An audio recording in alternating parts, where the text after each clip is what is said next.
Friends, ఈ వీడియోలో మనం ఒక అత్యంత ఆసక్తికరమైన విషయం గురించి మాట్లాడుకోబోతున్నాం.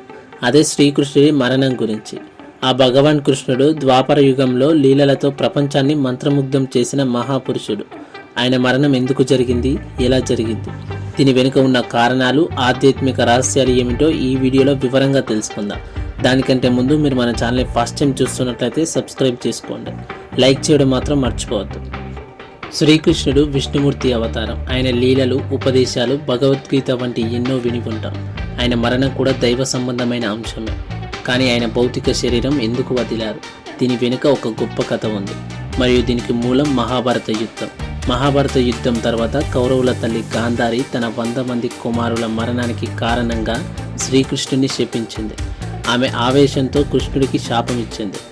నీ యాదవ వంశం కూడా అంతరించిపోతుంది, నీవు కూడా 36 సంవత్సరాల తర్వాత భూమిని వదిలి వెళ్తావు అని గాంధారి శాపం ఇచ్చింది.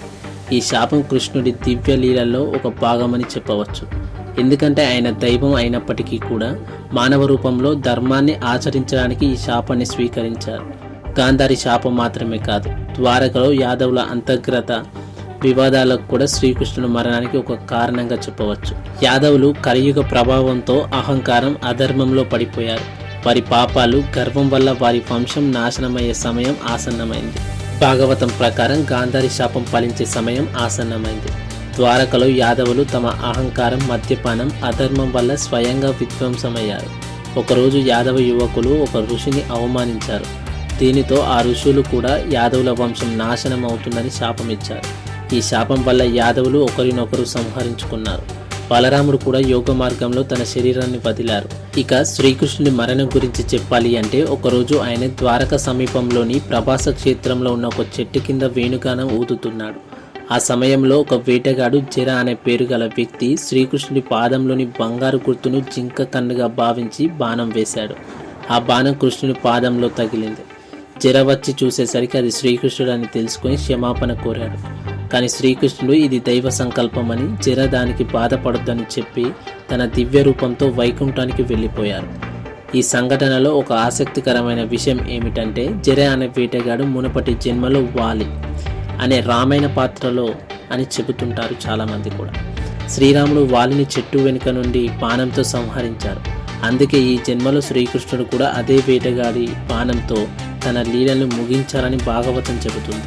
ఇది కర్మ సిద్ధాంతాన్ని సూచిస్తుంది. శ్రీకృష్ణుడి మరణం కేవలం శారీరక మరణం కాదు, ఆయన విష్ణుమూర్తి అవతారం కాబట్టి ఆయన భూమిపై తన లీలలు పూర్తి చేసుకొని తన దివ్య రూపంలో వైకుంఠానికి తిరిగి వెళ్ళారు.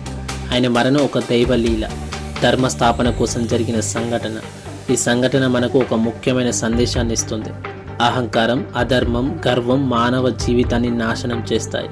కృష్ణుడి జీవితం, మరణం రెండూ మనకు ధర్మ మార్గంలో నడవడానికి ప్రేరణనిస్తాయి. ఇంకొక ముఖ్యమైన విషయం ఏమిటంటే, శ్రీకృష్ణుడు తన భక్తులను ఎప్పటికీ వదిలిపెట్టలేదు. ఆయన భగవద్గీత రూపంలో, ఆయన ఉపదేశాల రూపంలో మనతోనే ఉన్నారు.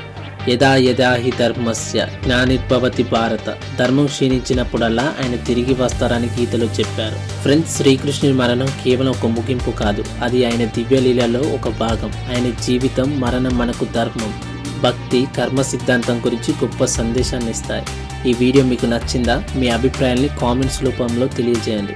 మరిన్ని ఇలాంటి ఆధ్యాత్మిక కథల కోసం మన ఛానల్ని ఖచ్చితంగా సబ్స్క్రైబ్ చేసుకోండి. జై శ్రీకృష్ణ. లైక్ చేయండి, షేర్ చేయండి. ఇలాంటి వీడియోస్ మిస్ కాకుండా ఉండడానికి మన ఛానల్ని సబ్స్క్రైబ్ చేసుకోండి. Thanks for watching.